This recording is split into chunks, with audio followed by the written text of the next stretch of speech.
মধ্যরাতে শুরু হচ্ছে হজ যাত্রা। প্রথম ফ্লাইটে যাচ্ছেন ৪১৯ জন যাত্রী। এই মুহূর্তে আশকোনা হজ ক্যাম্পে আছেন সহকর্মী তোহা খান তামিম। সরাসরি যাচ্ছি তার কাছে। তামিম, লাব্বাইক আল্লাহুম্মা লাব্বাইক লা শারীকা লাকা ইন্নাল হামদা ওয়ান নি'মাতা লাকা ওয়াল মুলক লা শারীকা লাকা লাব্বাইক।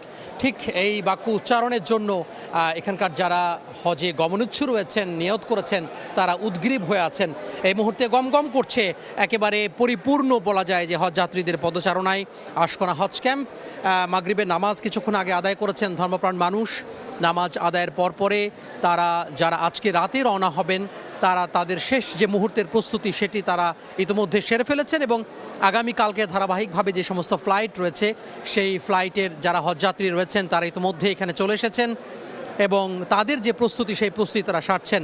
পাশাপাশি অন্যান্য এজেন্সির যারা রয়েছেন, এজেন্সির কর্মকর্তারা যারা রয়েছেন, যে সমস্ত মুআল্লিমরা রয়েছেন তাদের অধীনে, সে সমস্ত দায়িত্বশীলদের অধীনে অনেকেই প্রশিক্ষণ নিচ্ছেন কিভাবে সেখানে গিয়ে হজের যে নিয়ম কানুন রয়েছে, আচারগুলো রয়েছে সেগুলো কিভাবে পালন করবেন, ধর্মীয় যে বিধি নিষেধগুলো রয়েছে কিভাবে সেগুলো পালন করবেন সে বিষয়ে তারা আসলে দীক্ষা নিচ্ছেন, শিখছেন এখানে। আর কিছুক্ষণ পরেই আনুষ্ঠানিক যেই হজ ফ্লাইটের আনুষ্ঠানিক উদ্বোধন, সেই উদ্বোধনী অনুষ্ঠান কিছুক্ষণ পরেই শুরু হবে। যদিও সন্ধ্যা 7টায় সেটি শুরু হওয়ার কথা ছিল, তারপরেও এখনও শুরু হয়নি। ধর্ম উপদেষ্টা আফামা খালিদ হোসেন ইতিমধ্যেই এখানে চলে এসেছেন। তিনি মাগরিবের নামাজ কিছুক্ষণ আগে আদায় করেছেন এবং তিনি অনুষ্ঠান স্থলে আর কিছুক্ষণ পরে চলে যাবেন।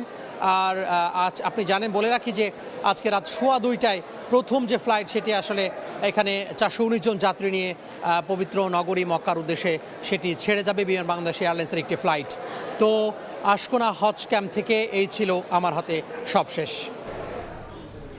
সরাসরি যুক্ত ছিলাম আশকোনা হজ ক্যাম্প থেকে।